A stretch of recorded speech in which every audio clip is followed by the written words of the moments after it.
Hello and welcome to the Science Fiction and Fantasy Marketing Podcast, the show where we help you establish your author brand, increase the size of your audience, and sell more books. I'm Lindsay Baroker, and I'm here with Jeffrey Poole and Joe Lalo. And we have a good guest for you this week, Patty Jansen. She is a science fiction and fantasy author who first joined us on the show in January of 2015, which was so long ago that we didn't even have episode numbers yet then. I think you were our second guest, Patty. And she talked about... She talked about selling books on Kobo and Google Play when she first appeared, and she's gotten to the point where she earns a full-time income from her books now. And she's also started a popular monthly science fiction and fantasy promotion that involves dozens, if not hundreds, of authors. So we're going to talk to her tonight and ask kind of how she's made that step up to increasing her income and also about the promos and what else she's doing. How are you doing, Patty? Thanks for joining us. Oh, I'm doing fine. Technical problems aside, yeah, really. Thank you for having me. I've been when I was first on the podcast, I never actually listened to podcasts, but I've been starting to listen to them now, and I listen to the podcast every week. Awesome. I've got my dog jumping off the bed and shaking her collar, so I'll try to mute myself when I'm not talking. As we've said before, this is a super professional show. Why don't you kind of catch us up and tell us what you've been doing with publishing and marketing in the last year and a half or so? Well, it's just really incredible, like how much has changed and how like steadily it has changed since I was last on the podcast.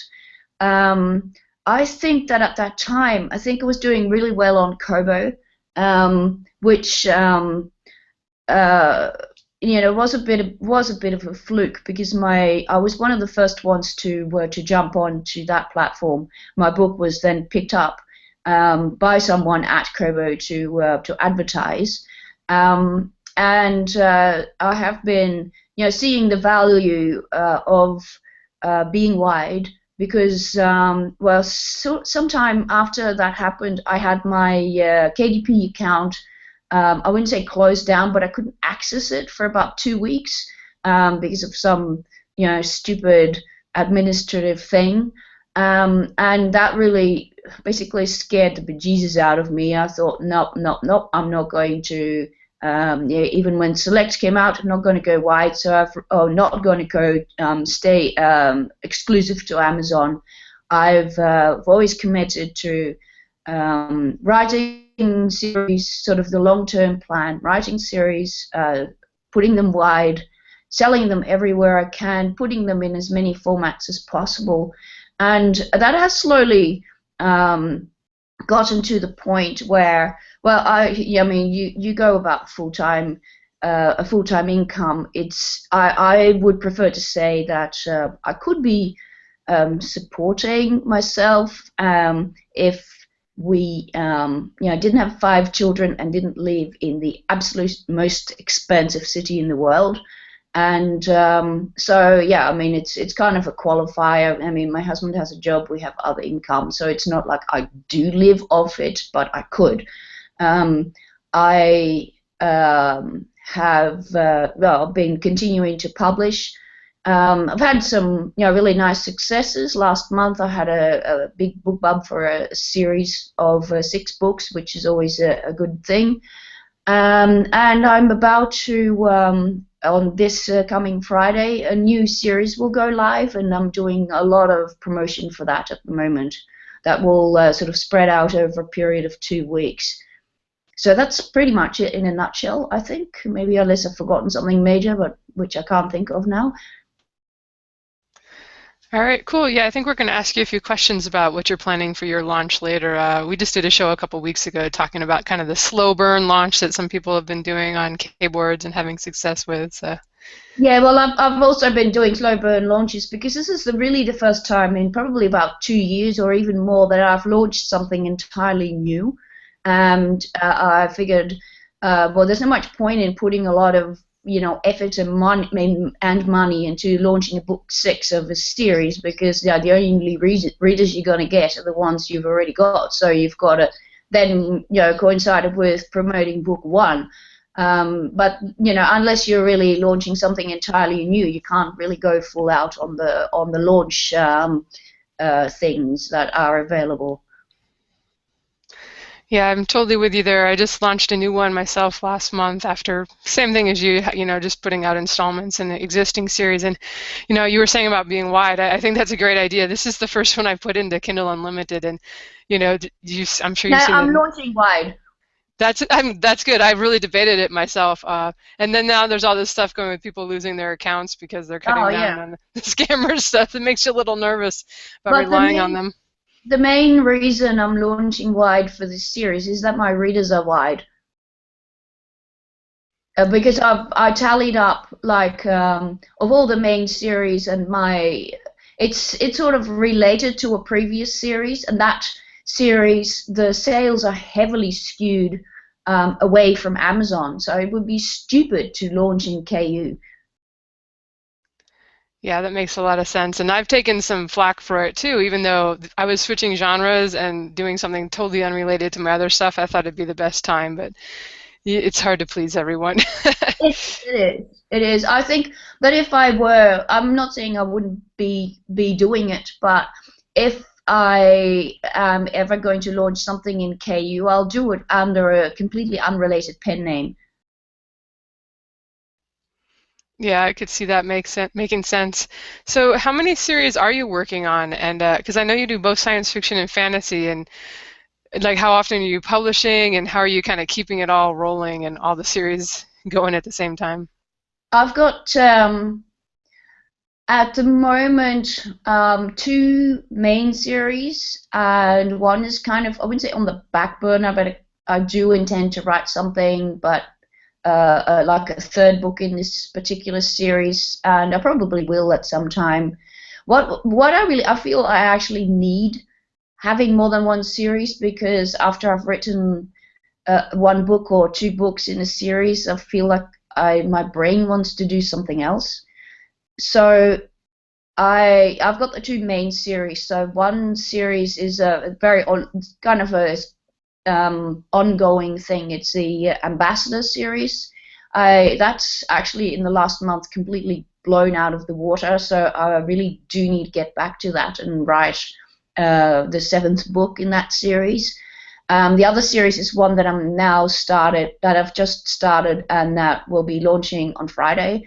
But it is related to my earlier Icefire series, which up to about May was responsible for about half my income. A lot of it not on Amazon, and so I'd always promised people to write a second series in that world, which is a post-apocalyptic, steampunky fantasy. It's completely made up, and I'm actually turning that series into a sort of hard science fiction, almost hard fantasy, if that's a thing. And that's what I'm writing now. I will be finishing that before going on to the next Ambassador book. So those are the two main series I'm working on. I've got a couple of other series which are basically finished. Don't really know that I'll be writing any more in those series. All right, sounds good. Do you feel any when you like you said your ambassador series is kind of taken off? It sounds like since that BookBub ad, do you feel any pressure to like kind of set the other thing aside and really focus on the one that's selling well right now? Well, I do. Well, I don't know. Not to set it aside, because I'm not that kind of person. Because I've said I'll finish it, and I'll finish it before the end of the year. So that'll be three books. I'm writing book three at the moment. I'm talking to my developmental editor about book two, putting all the pieces in place. I've got probably about 25,000 words written in book three, so that will be done fairly soon. It will probably go live either in November or December, but I'll have long finished it by then. And so that's when I can start writing more ambassador books. And at the moment, yes, I do feel the pressure to write more of those. But on the other hand, I also need a little bit of time to figure out what's actually going to happen in that next book. And the ideas, I don't know about you, but for me, the ideas always need a little time to ferment and to for me to get ideas of, what I'm actually going to do with that particular book. And because I want to write a good book, and I really enjoy writing in that series. But, sometimes you just need some time to figure out what you're actually going to do next.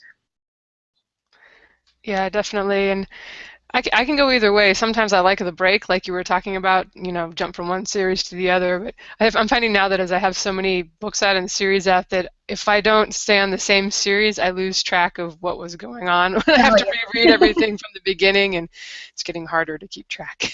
I tend to prefer to keep like two series going, then closing off one of them and then starting something new. I'm going to plan on keeping the Ambassador series because it's open-ended and a lot of books are pretty self-contained. And then have next to that one other series that I'm going to be like writing and then finishing, like either 3 or 4 books or some shorter books. I've got some ideas. I might want to do some urban fantasy based on this area where I live. That should be good. It will have lots of corruption and cops and things and were-possums. I've been threatening to write that for a long time, but the same thing, I'm not quite convinced that I've got the story worked out yet. So maybe by the time I've finished the next Ambassador book, you will actually will have some ideas. It's sort of going in the right direction. So I might actually get to write it. That might be, or it might be another space opera, but then I will pick up another series, finish that series while I'm writing in between, writing more Ambassador books, because those are pretty self-contained. All right, sounds cool. Were-possums should be interesting. So Yeah, they're not yeah. they're not the romantic lead, are they? I don't know about Oh no, possum. no, there's there's not going to be that much romance in it. I'm thinking more like the crime kind of urban fantasy. All right, sounds good. Well, let me have the guys ask you a few questions, and then we'll jump in. We want to ask you about the marketing and the promotions that you're doing. Yep. Okay, so my first question is, have you made any significant changes or improvements to your workflow since the last time we talked to you? Um, yeah, I don't actually know. If there are any changes, they wouldn't have been really significant. But one thing I've done that I'm quite happy with, and I'll probably continue doing that. I've started working with a well, I mean, she calls herself a developmental editor, but I would more say it's a very involved paid beta reader. She reads my manuscript like one draft before I would normally send it to my other editor, and then she comments on, oh, I'm not really sure that I understand what this character is doing, or I really like this, could you make it stronger, or I really like this, but I really think that it should be further in the book or closer to the beginning or whatever. So then we talk about that, and we don't talk about all the, the normal editor things. And so then after she's done that, I write, according to the ideas I get when I'm talking to her. I'll fix up the draft and then I'll send it to the editor. I quite like that whole approach, because I tend not to read my reviews, even though I appreciate them a lot, but they just tend to be stress me out more than they're worth for me. So that's a kind of feedback. I prefer to have that all done before the book actually goes live. So that's one thing I've changed. Other than that, I wouldn't really say anything. I have tried outlining, but I'm just an incurable pantser. I can't really do anything about that. Hey, well, whatever produces the the book is best. The developmental editor sounds interesting. Like that's sort of what I would want. Like I have a lot of beta readers. We've spoken about how we get beta readers on the show before, and one of the problems with standard beta readers is that they tend to have their own lives. And I would certainly say that paying someone would give them an impetus to give you feedback in a timely and efficient manner. Yeah. Do you keep regular work hours as a writer? Um, No, not really, because I'm not really doing anything. I mean, as in a paid job during the day. Um, I, I do this full time, and I am trying to make a living out of it. I usually, in the morning I go to the gym, come back, and I'll check my email and whatever other disasters have blown up online. I'll spend probably too much time on various, Facebook in boards, and then at some point I'll start doing some writing. But lately, and that varies. But lately, I've found that my most effective hours of writing are after 10 p.m. And I'll probably knock out about 2,000 words then, and the rest I spend doing like marketing and making graphics or booking ads or all that sort of other stuff. I don't actually spend an awful lot of time writing, and actually I quite like it like that. It's interesting because lots of people think when you go full time that you're going to be able to sort of replace your day job with writing, but I feel like your brain chemistry becomes accustomed to your old writing schedule, and that continues to be when your best writing gets done. Yeah, exactly. So I mean, I never I never did much, writing at night. I just found that, I don't know, it's just the most effect at this point in time. And as I said, it does change, but sometimes it kind of flips to the morning, and sometimes I'll go to the afternoon. So I don't know, because I have this time. It's not that I have to do it in any particular time, but it's more effective. I also find that because when I get up, and after that, so when I got up, America is online, so everyone, all that online stuff needs to be done.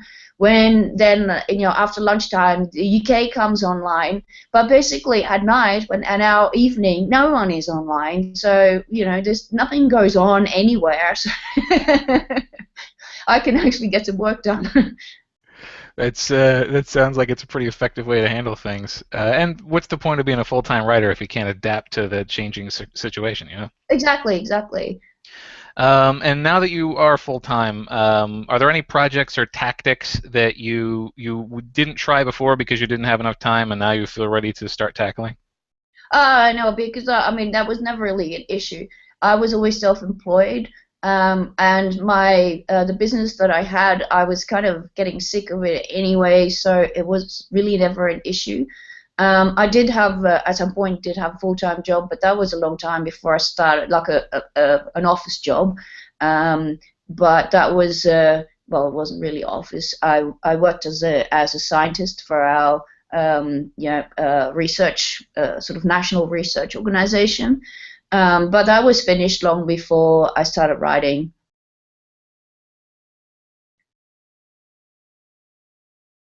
Sorry, technical issue just then. Oh, So, well, that's all the questions I have, so I'll hand it off to Jeff now.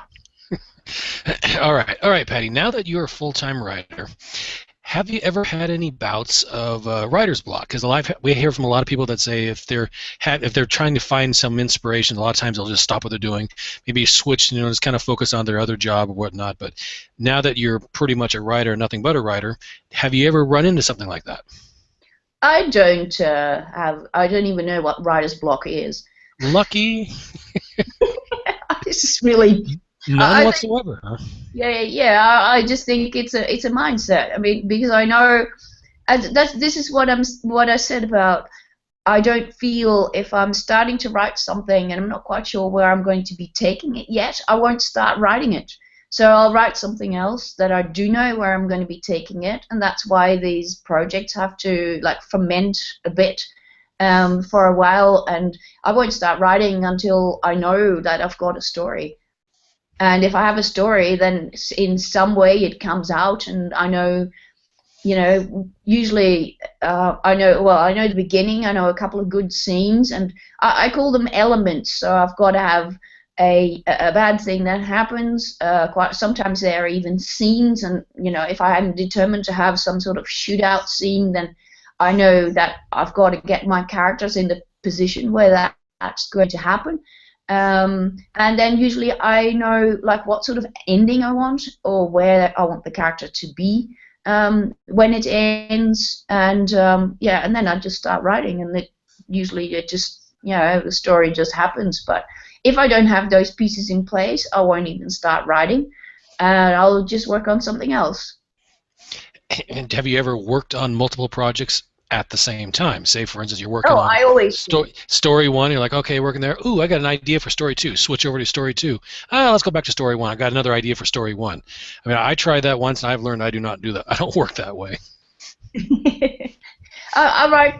I usually write one project, but especially when I'm in that phase where I'm starting something new, I'm not quite sure where I'm going yet. I will work on a lot of different things at the same time, and I'll just write 1,000 words on this and 1,000 words on that and 1,000 words on that until one of them starts gelling, and then I'll finish that one, and I'll keep the other ones, and sometimes I will finish them too, and sometimes I will cannibalize them for something else, and I'll just have a cool idea, and I'll just write it into, just change the characters and write it into something else.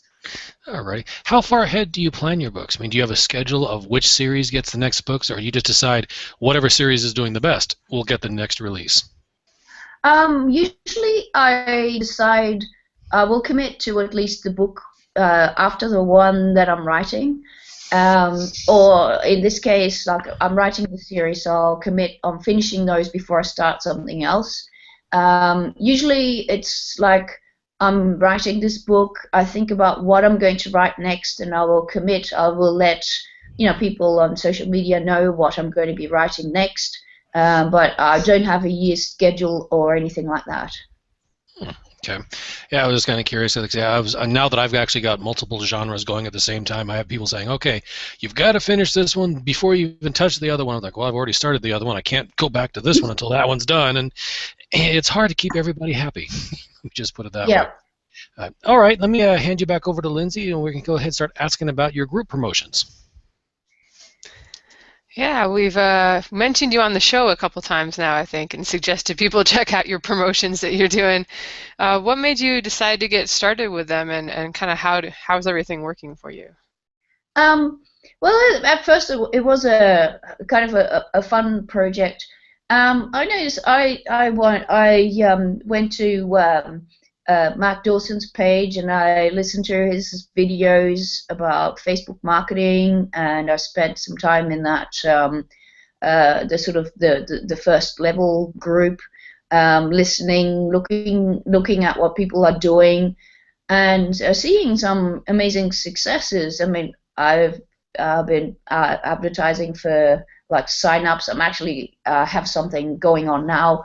But I never really saw any great success from doing Facebook ads, and then I saw all these people spending lots of money on putting mailing lists together, and then being at a loss about what to do with them. And so I thought, oh, maybe we could just pull it all together and have this promotion, and everyone has something to promote to their mailing lists, and we all share in this in the glory. And surprisingly, it was really successful. I did it once just for fun, and then I did it a bit later when I got a book bub, and I decided to do another one a couple of months later. And eventually it evolved into a monthly thing. And now I'm getting to the stage where the site itself has a mailing list of about 4,500, and it's just really grown a lot. It's still co-author promotion, so it's still about the authors promoting things to their mailing lists or their social media, just giving people, things to promote to their mailing list, basically. And these are kind of books that are usually on sale or 99. I think I've been in a couple with you where one was 99 cents and one was free books, and I think you did one for bundles. We do alternately free, and then the next month 99 cents, and then you go back to free books. Yeah, I mean, I kind of like it. I kind of like doing it that way. I don't like mixing free and 99 cents because otherwise free books get all the attention. The free books are like you get big downloads. We've had people getting more than 1,500 downloads from the promotions. Um, and then I'd like to give the authors the opportunity to actually sell something, which is always a nice thing. And sometimes people can't make their books free because, various reasons. And um, so yeah, because I also there's some traditional authors in there, traditionally published authors, so they have to ask their publishers, and the publishers won't make it free, or they would do a special, but they wouldn't make it free. So there's all sorts of different things going on. So I like to alternate the free and then the 99-cent promotions. Yeah, and I like it as an author because I totally get the idea of like combining mailing lists. You've got all these people with different people on their mailing list, and if you can get all these other people promoting your book, you've got way more reach than just your own mailing list, and you're not paying for each individual click the way you are on Facebook. Yeah. And also, I, because a lot of people have spent so much money getting all these people on their mailing lists, and they're kind of at a loss of what to do with those mailing lists to provide value for all those subscribers. Um, and yeah, so it's two things. I mean, it's obviously providing value to readers, but it's also providing things for authors to do with their mailing lists. And that's one thing that I saw coming out of that group of Mark Dawson. So that people were going, yeah, okay, so now I've got 2,000 people on my mailing list. What do I send them? Well, okay, here's a promotion. You can send them. Yeah, and I love it too because it's like if I promote an individual book, I like to only promote something I've read because people take it as an endorsement. Yeah. But if I'm just like, hey, here's this page of like 100 free or 99-cent science fiction books this week, and I'm like, I haven't read them all, or even any of them necessarily, but check it out, they're cheap, and I get a lot of thank yous. People, they like the sales, they like to get those bargains. Yeah, they like getting I mean, they can see for themselves, especially now with the free books. You get people downloading. I think in last month we did free. I got over 120,000 clicks on links. I mean, probably not all of those were downloaded, but people come and my website holds up. Fingers crossed. It gets pretty nuts over those weekends when the promos are on. But yeah, I mean, I get emails and people tell me, online on Facebook and things. They tell me or they tell other members of the group that they appreciate the promos. They're not commercial. They're not set up to be commercial. They're just author promotions. Right, but I do have to imagine that for you it's quite a bit of work. I mean, you're putting links to like maybe 100 books on your page each time. Have you run into any problems or challenges besides the actual work that you have to put in it? Yeah, no, well, I don't know. I mean, I can go like really petty about people not reading the instructions and stuff like that. But once the page is up, it always gets a bit kind of stressful when I'm trying to do this and people are wanting to make changes or just be finicky about stuff. But I mean, at the end, it's like, yeah, I mean, there's only one of me, so if I don't have time to do it, then it doesn't get done. But if the people want to be in it, it doesn't cost them anything. So I try to put up as many as I can, and sometimes people make mistakes and.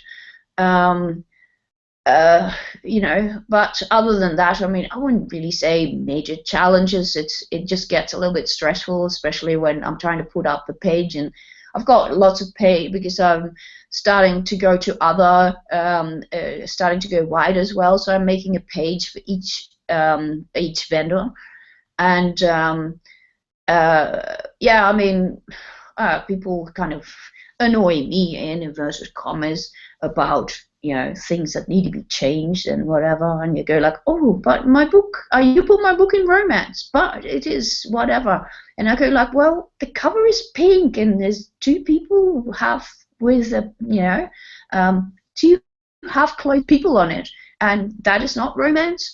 You know, things like that. But yeah, whatever. I mean, in the end, it doesn't really matter that much. When I got the page up, that's all they can do, and it doesn't cost them anything. So if they don't sell anything, they can try something else, but that might work for them. But a lot of people seem to be quite happy with their results, and it's become a community, which I enjoy, and community that we have a Facebook group of all the promotion authors, and the community people are doing things for each other and answering each other's questions, and so, you know, I mean, that's worth something, I think. And if people decide that it's not for them, or that they can easily slink off, and, you know, it doesn't matter. I've got 550 authors on the group, not on the Facebook group, but on the promotion mailing list. So, you know, it's going to be useful to a good percentage of them. I don't really know about any of that don't take any part, but it doesn't tend to worry me that much. All right, yeah, I'm just asking these questions because people might be interested in joining each month, and then I feel like some people may want to do a version of this for themselves. Oh yeah, there's already there's been a lot of copycats, and there's a few things why I think that it's been so successful. In the first place, it's not commercials and not charging anything. In second place, it's just for readers. There's no raffle copters or anything, and that's because I was too lazy to add any, and not because of my design. But in the end, I think that was a good thing. People are not coming to sign up and win something. They're just coming to look at books. And the second thing that's been really successful is, you know, that was just a brain fart. I just thought, oh, what about I'll get people to sign up to the promotion site, so I can just let them know when it's on, because it's on only once a month. And geez, you know, all of a sudden there was 4,500 people on it, and they obviously, the readers appreciate it. So it's a promo that's about readers, and it is about books, and it's not about winning anything.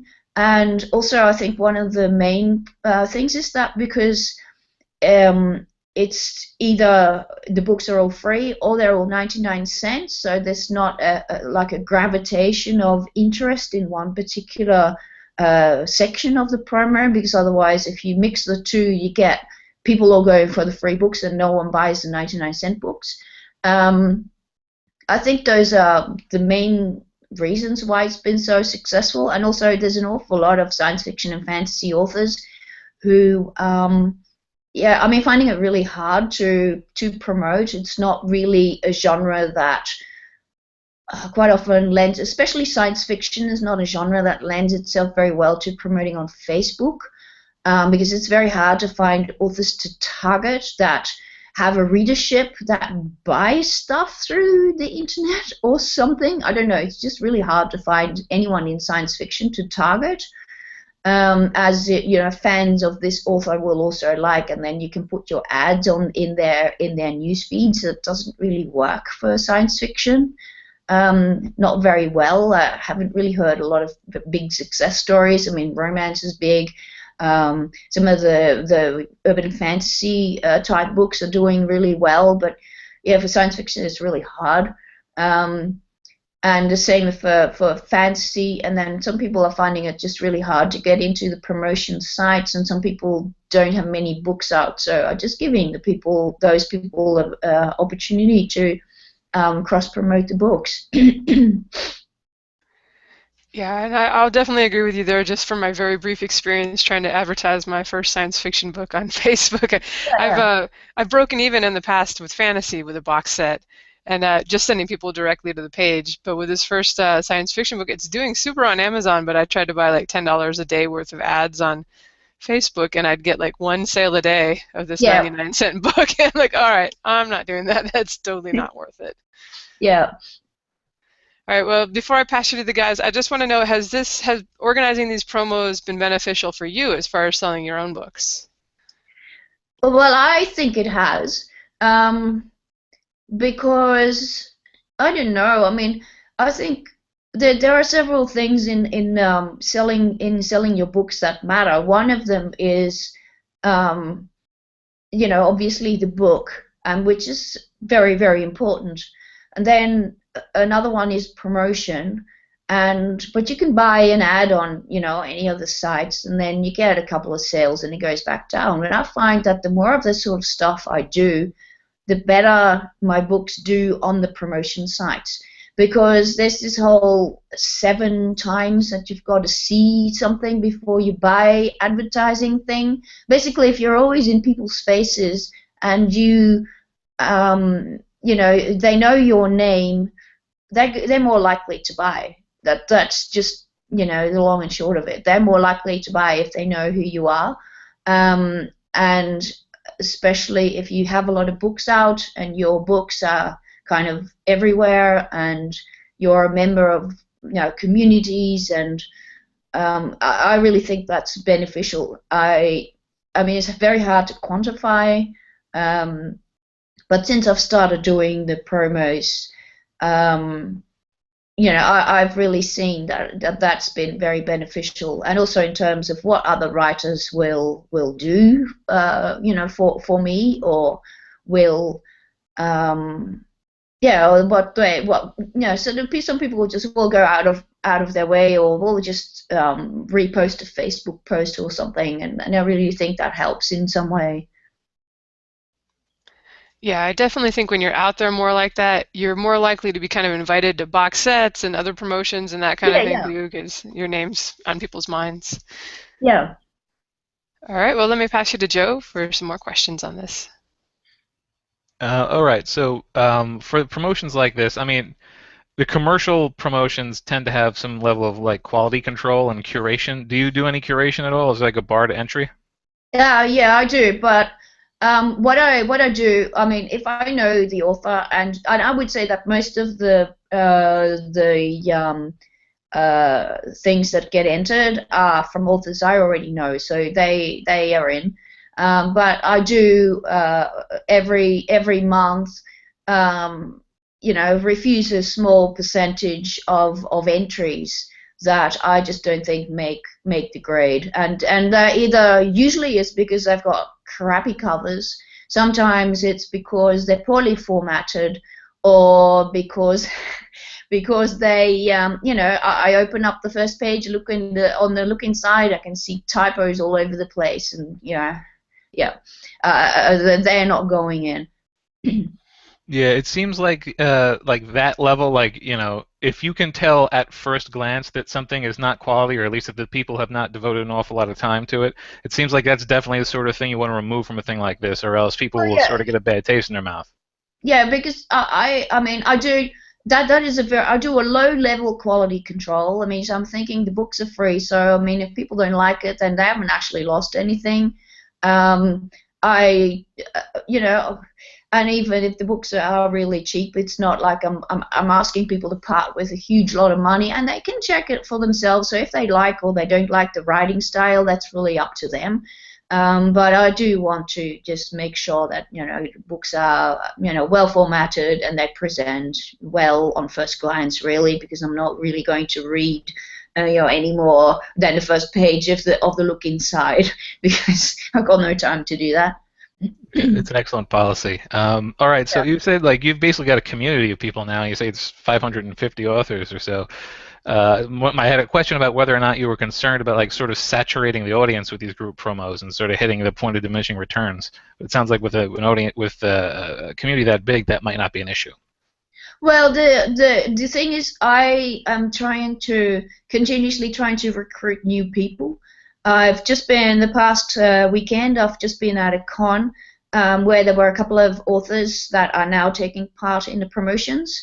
I will encourage people to actually put new books in, not continuously put the same books in.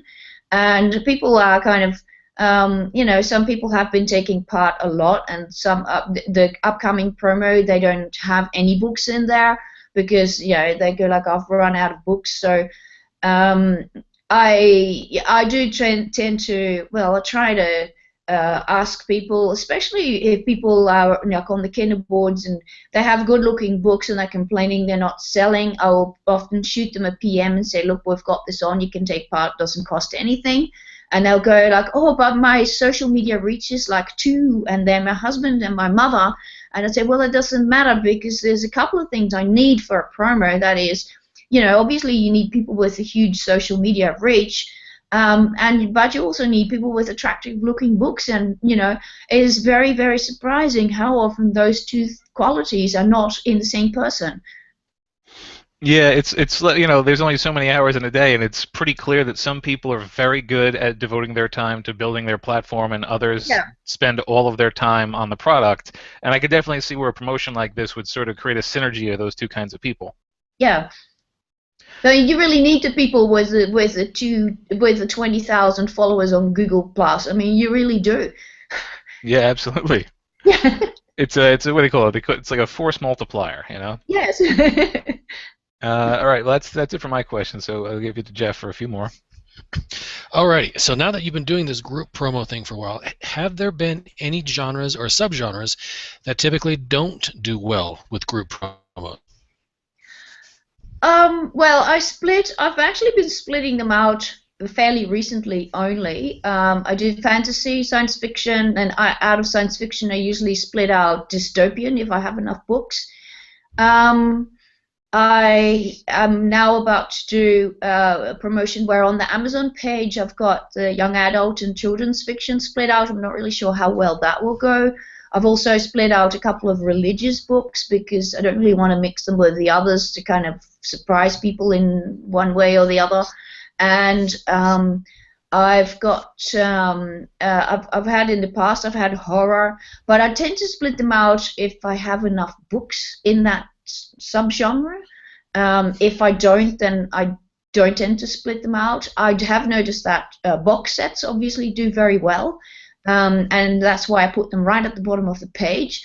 But they still do very well even though I put them at the bottom of the page. And and sometimes I get people in. I really like getting in the bestsellers, people who already do well because they draw in large audiences. And people go on to buy all the other stuff, but it's I don't know. I can't really point to anything. Sometimes science fiction romance will do quite well because I usually have a romance section, and it really depends on what's on offer. Really, I can't really point to anything. That's where I'll say it's that does not do well. I love Lindsay's comment over there. Yeah. But okay, so essentially what you're saying is you don't really trying to weed out any genres. Just that if you got some oddballs next to each other, you won't mix them together. Because the last thing you want is like people reading about dark fantasy and whammo, there's a couple of religious ones in there. They'll be like, excuse me. But yeah, well, it depends. It really depends on how many of each I have, and if I have enough, I will make a separate category for them. That's really, because I'm more concerned with what it looks on the page, and if people have done their jobs correctly, you can pretty much tell by the cover what sort of book it is. And this is the only thing that I will suggest to authors, that please make your covers reflect your genre, because there have been some really interesting cases, and they go, oh, but this is really, it's not romance, or it's actually science fiction, it's not fantasy, but the cover, so that is really very important because people judge based on the cover. They really do. All right, you touched on it a little bit about you don't necessarily like seeing typos, but what are some of the other red flags that you noticed that will make you go, nope, I'm going to pass over this one and go to the next one? Well, I mean, mainly bad covers, and I will sometimes give bad covers a leeway if I look at the look inside and it's really quite well written. There have been a couple of people who were kind of where I was going like, yeah, but then I open the book and I go and I can see that it's well written, and it's just, I mean, I totally understand that some people really do not have a lot of money, and I really don't want to. I don't like excluding people, And so those are the only things. The other thing is if you as an author, there have been a few people who were just so annoying. I've just annoyed. Yeah. So you're only human. That's what you're saying. Well, that's right. That's right. So if you start sending me daily emails about where's my book, where is my book, then oh man, seriously, yeah,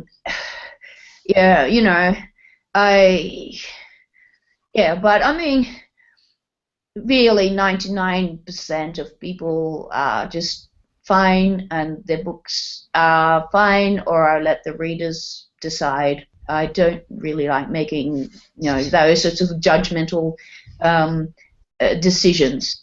And even if I think, and sometimes I've been really surprised with how turned on the person was in terms of social media, and I don't really need those people. So, what if, unless there are really clear things like measurable things, typos, or just a really badly formatted, will even, those two things, typos and bad formatting, will, knock a book out of the promo much more even than a sort of iffy cover. Yeah. Good to know.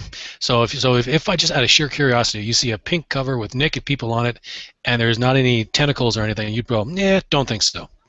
Well, not really. I might put it in romance, but I always go down to the genres, and if there's no science fiction or fantasy in there, no. Just curious. So okay. Tentacles, yeah. Would probably go, yes. All right, let me hand you back to Lindsay here. Okay. All right. Well, we'd love to wrap up with a few marketing questions, since people always wonder about what you're doing and how you're getting your improvements. Yep.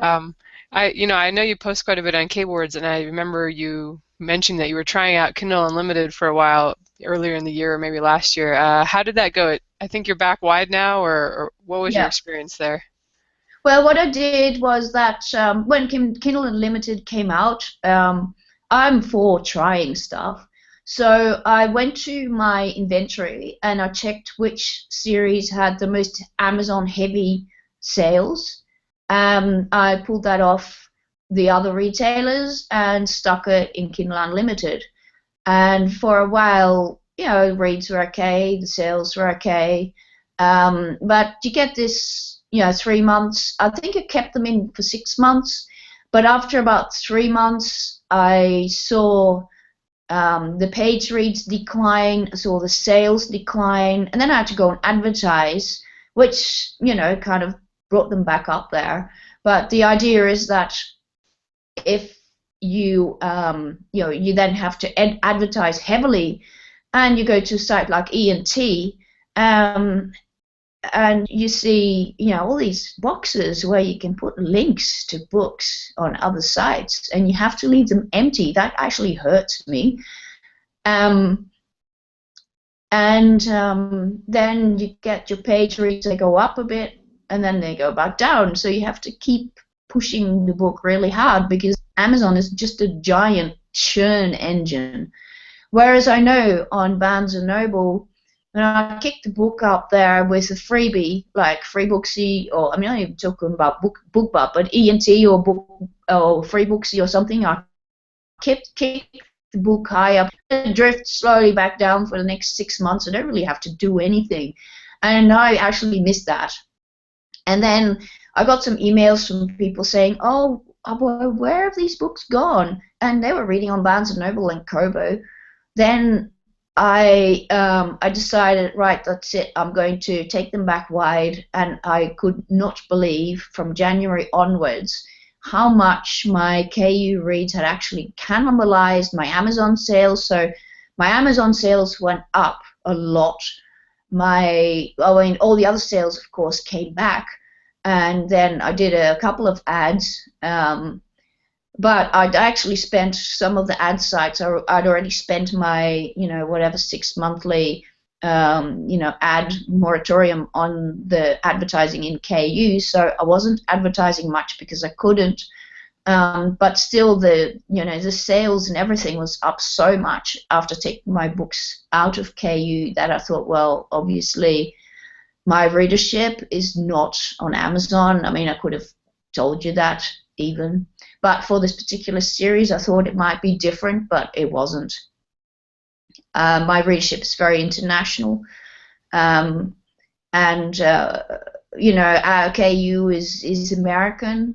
My books are not American. I'm not American, so I just really don't think it makes any sense whatsoever to even stay in KU for any significant amount of time.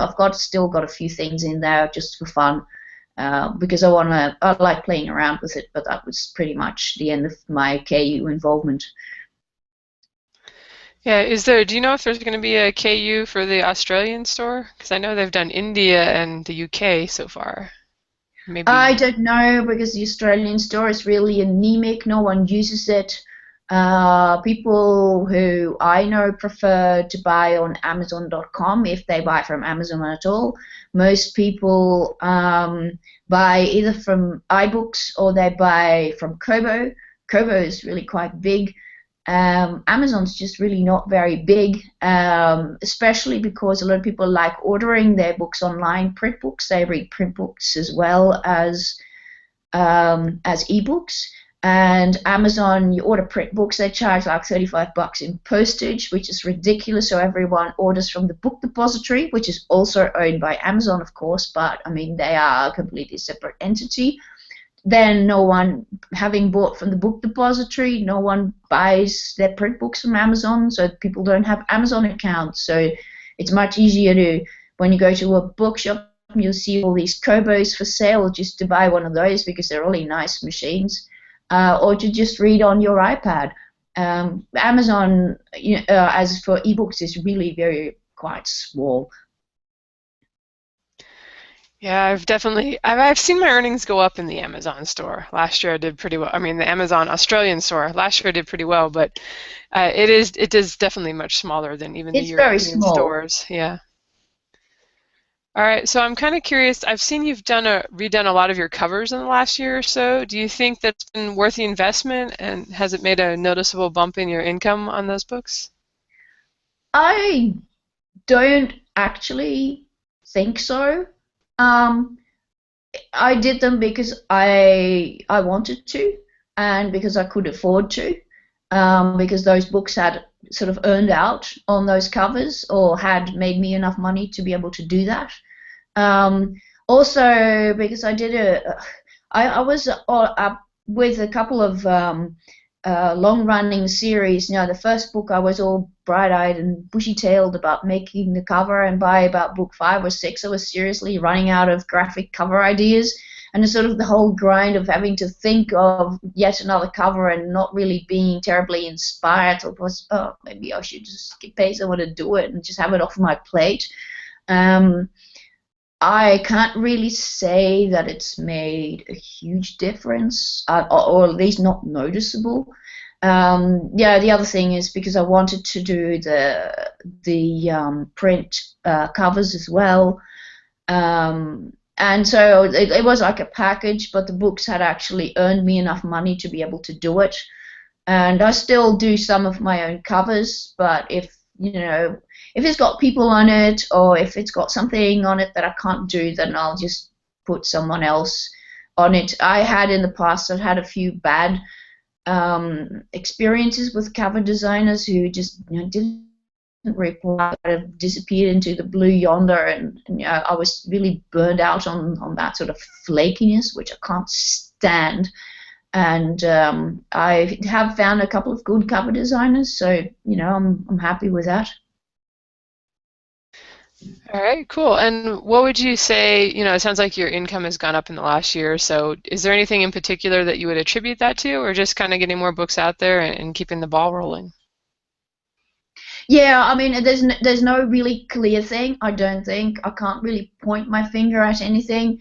The best thing that you can do for your sales is just to advertise regularly, and just kind of put your blinkers on about return on investment and all that sort of, because then it's easy to become discouraged. Like you pay like $70 for a science fiction ad on Freebooksy, and then if you sell it, if you then don't see immediate results, that doesn't really, doesn't really mean that there are no results at all. And so you just got to keep advertising all the time, and just keep at it, adding new books. And if a particular series doesn't work, look at what your series are, close off the worst selling one and start something new instead of it. Which is basically what I'm doing. So yeah. Yeah, sounds like good advice. Let me hand you back to the guys for just a few final questions, and then we'll let you go. Yep. Okay. We mentioned a little bit about the slow burn marketing approach for new releases, and we had an entire show about it. And I understand you're working with this slow burn method, and what are your thoughts on it? Well, I mean, there's two things. I'm not quite sure what you mean by the slow burn, actually. That would be instead of doing one giant upfront promotional push for a new release, is when you space it out over the course of a longer period of time. Yeah, well, how long?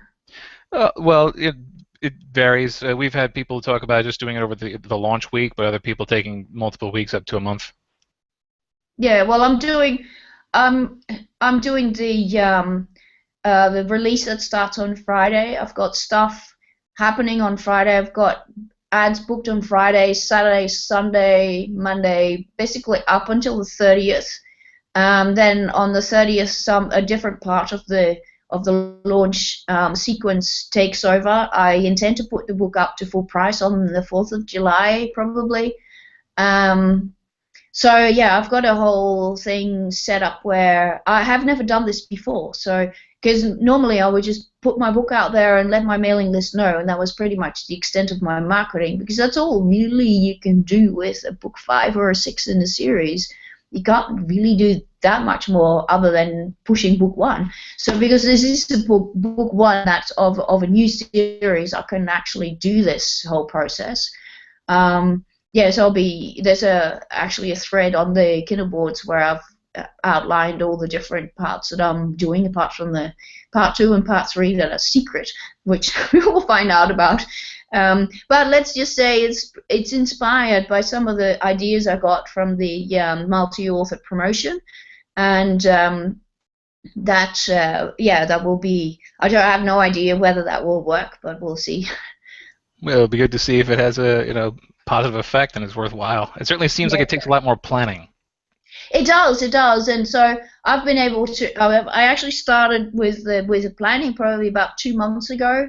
I've planned. Obviously, you have to book all the sites, and some of the sites can't be booked until you have links to put in them. So I've had to put the book on pre-order, and it's a secret pre-order.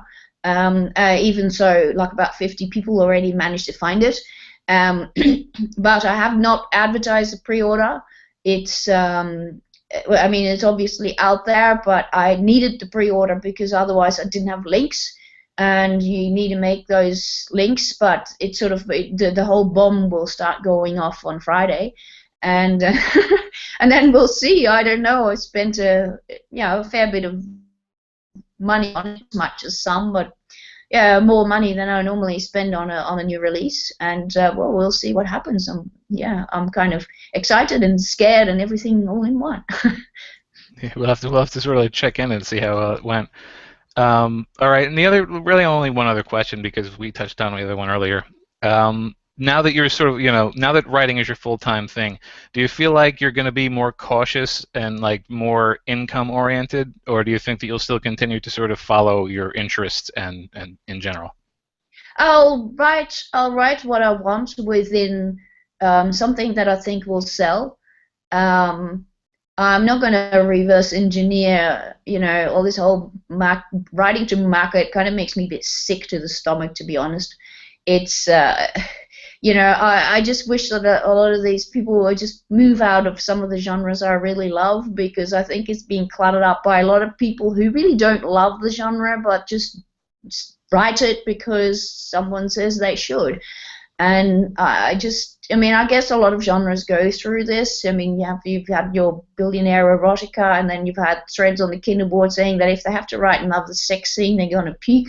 So you know, it's just you have to write what you like writing, and of course that will change over time. I have some very wide interests, and I will continue to explore, those, and then write according to. I mean, there's some things that I might think, oh, I wouldn't mind writing that, but I think, well, I'm not really sure that there is that much of a market for it. But I have set that many ideas, I can choose one where I think, oh, well, I'll give that a go, and then I'll put a book out that I think is the best I can make it, and then I'll work out how to best market that particular book.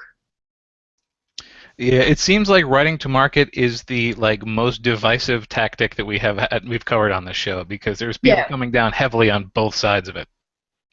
Yeah, I wouldn't say heavily, but it's just that the lengths to which some people take it kind of makes me a little bit ill, to be honest, because as far as I know, I think that consistency and honesty are the best long-term strategies. Be honest with what you like. So if you write something you don't like, then you're not honest. And consistency in terms of writing long series and writing related things, and those are the best long-term tactics. And then, all the rest is gravy, really. I absolutely agree. I'm just going to hand you off to Jeff now for the last couple of questions. Alrighty, we pretty much already covered one of mine here, so I really only have one last question for you.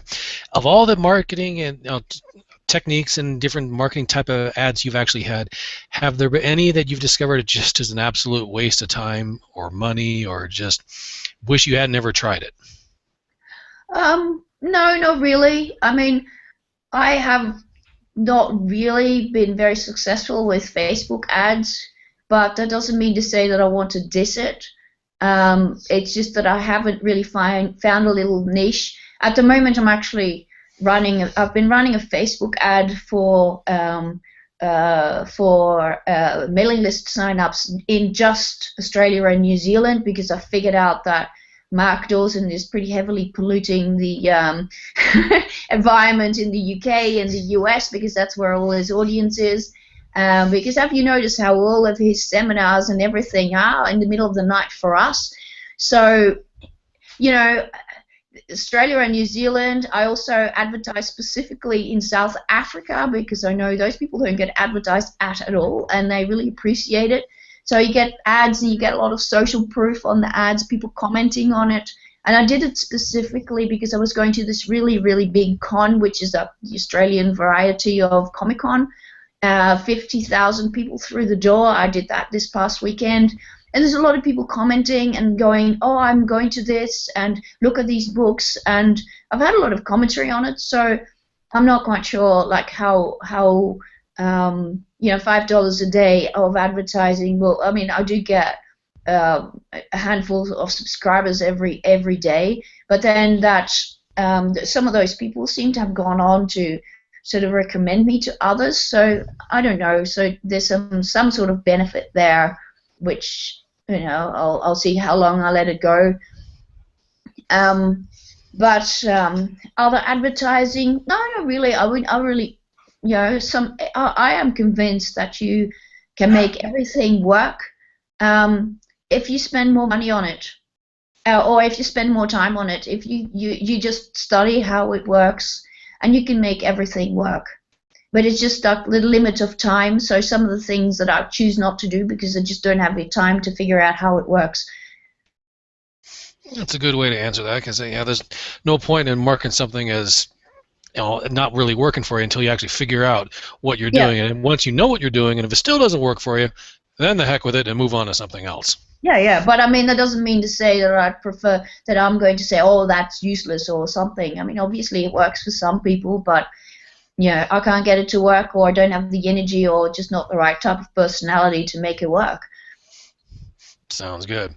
Alrighty, let me go ahead and hand you back to Lindsay. We'll go ahead and try and wrap this thing up for you. Okay. All right. Well, why don't you just finish up by telling us where people can find you, and maybe if they're interested in your promo, where they can find that, and what books they should check out. Yep.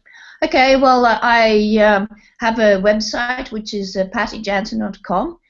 It's when you go to that website, you will see underneath the first graphic, you will see all my books, and there's a menu there. If you go to the tab that says promotions, it will take you to the promotion site, which is just a segmented area of my website, and which is pattyjansen.com/promo. If you want to go to it directly. And my books, well, I'm launching on Friday, I'm launching the second series in the Icefire world. It's called the Moonfire Trilogy. I'm launching the first book at 99 cents, and it's epic, post-apocalyptic epic fantasy that is towards the end is going to tend a little bit to hard science fiction. So it's a very interesting world. It's an adventure with multiple point of view characters. It takes place in a world where magic, which as it turns out is not really magic, is actually something else, is tied to locality. And we have a couple of different. The world is at threat because this particular type of magic kills a lot of people, and some people have to figure out what's actually working or what is actually going on with this world, why it's being threatened, why this magic is increasing, and what they can do about it. So that is a brief overview of this trilogy. If you're more into science fiction, the Ambassador series is a sort of alternate future science fiction that has aliens, a lot of politics. It's a science fiction thriller series, it has politics and aliens and shoot 'em ups and some stuff in space and some stuff set on different worlds and some stuff set on Earth. That's been very popular lately. And do you blow up any politicians in that one? What's that? Do you blow up any politicians in that one? Yes, I do. Awesome. I do blow up politicians. Yes. So that ought to do good at this time of year for people in America. Let me tell you. Yeah. All right, cool. Well, I will put the links to your books and your website in the show notes for people who want to check them out. This will be episode 86. And I do have to ask really quick, I checked out your book on Amazon, your pre-order, and you've already got reviews on it. Do you want to tell the tip for having that? How I did that? Yes. Well, how I did that? Well, this is a trick that I learned on the Kindle boards from a wonderful lady called Rosalind James. She actually said, look, if you put up the print book just before the ebook goes live, and people can order it, but they won't actually have a copy before the book goes live, then people can put reviews on the print book, and because you will ask Amazon to merge the two, those reviews will appear on your ebook. So I had a small but dedicated band of ASC receivers, which I should work on getting a few more. But 3 of those have already been nice enough to post a review on the print book, and some have already ordered the print book, but they won't have it before it goes live. So you put it up like a week or so before the book goes live, make sure that Amazon links the two, and then you have reviews on the book. It's a really interesting trick. That is clever. Awesome. Yeah, I've heard that one before, but I've never managed to actually have the paperback ready, like within a month of launching the book. So I did it. I did it on the previous one, and I found it really. It's really quite nice. It looks nice because it doesn't look so empty. And since I've been doing a lot of stuff with my mailing list, I actually don't have so many books that are really wanting for reviews. I still have a couple, but it's it just really looks better if you have a couple of reviews already on it, and those people will usually say, oh, I received an ASC, but it's nice for them to be able to actually post that review before they forget. Good point. Yeah.